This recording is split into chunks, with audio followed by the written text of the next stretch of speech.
কাকে বলে, আশুরা কেন আমরা পালন করি, আশুরা কি? বিষয়টা হচ্ছে কি, আশুরা হচ্ছে আমরা যে মুহররমের 10 তারিখ, যে এই দিনটাকে কেন আশুরা বলা হয়, এই দিনটাকে কেন আশুরা বলা হয় সেটা হচ্ছে, আশুরা শব্দটা হচ্ছে কি আরবি, আর যে মুহররমের 10 তারিখ, এই যে 10 এর আরবি শব্দ হচ্ছে কি আশুরা। এর জন্য আশুরা বলা হয়। মূলত এই না যে এর আশুরা একটি ইসলামের ইতিহাসে গুরুত্বপূর্ণ তাৎপর্য রয়েছে। ইসলামের ইতিহাসে এই মুহররমের 10 তারিখ আশুরার দিনটি খুবই গুরুত্বপূর্ণ আমাদের মুসলমানদের জন্য। যেমন বিশেষ করে এই আশুরার যে 10 তারিখ, এই দিনে অনেক ঘটনা ঘটে, ইসলামের বহুল ইতিহাস রচিত হয়েছে এই মুহররমের 10 তারিখে। তার মধ্যে প্রধান যে কারণটি সেটা হচ্ছে আপনার প্রিয় নবীজির কলিজার টুকরা ইমাম হুসাইন এজিদের হাতে, এজিদ বাহিনীর হাতে শহীদ হয়েছিল।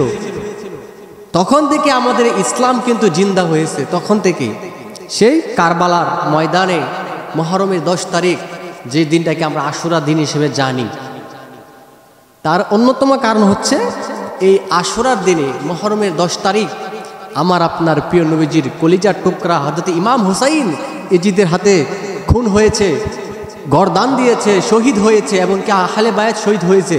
মুহররমের 10 তারিখের যে আরেকটি কারণ উদাহরণ হচ্ছে হযরত মুসা আলাইহিস সালামের বিজয়। হাদিস থেকে জানা যায় ফেরাউন এই মুহররমের 10 তারিখে ধ্বংস হয়ে গিয়েছিল।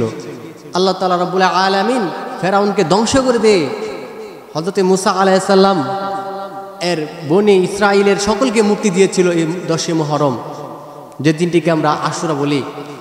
তারই প্রেক্ষিতে এই পবিত্র আশুরার 10 তারিখে ইহুদিরা এই দিনটিকে খুশি উদযাপন করে রোজা রাখত। এই দিনটি কি রোজা রাখে, এবং আমার প্রিয় নবী সাল্লাল্লাহু আলাইহি সাল্লাম যখন জানতেন তখন থেকে আশুরার দিন রোজা রেখেছিলেন।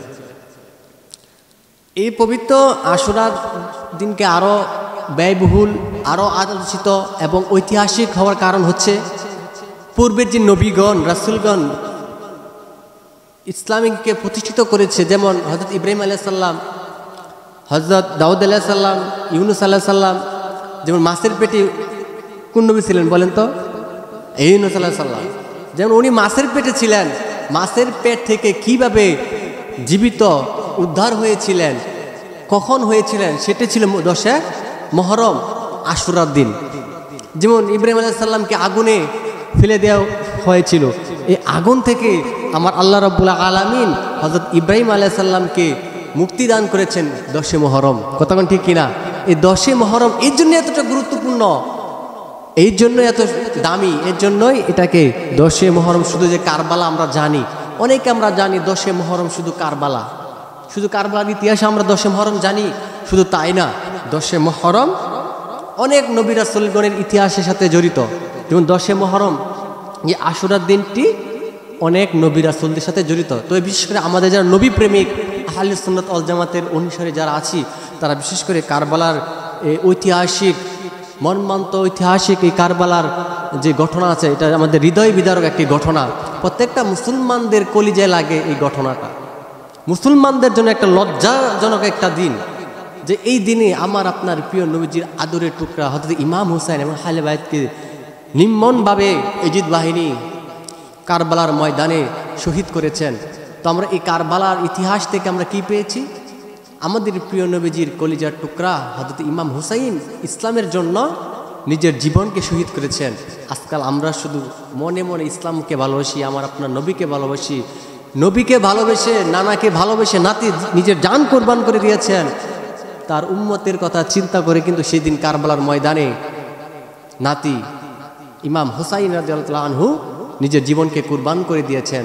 আজকে আপনি কেমন মুসলমান, শুধু কারবালা দিন আসলে আমরা কিছু কিছু মুসলমান আছে জারি গায়, গান গায়, ডাবলা বাজায়, তার নাম কি জারি? আমার আপনার করণীয় হলো কি, যে কারবালার দিন আসলে, আশুরার দিন আসলে মর্মান্তিক হয়ে আমরা দোয়া করা, হযরত ইমাম হুসাইন রাদিয়াল্লাহু আনহু যেভাবে শহীদ হয়েছেন ইসলামের জন্য, আমি যেন সেভাবে ইসলামের জন্য নিজের জানকে, ইমানকে কুরবান করে দিতে পারি। নবীকে ভালোবাসতে পারি, তাহলে তো আমি প্রকৃতভাবে আশুরাকে লালন করলাম, আশুরাকে পালন করলাম।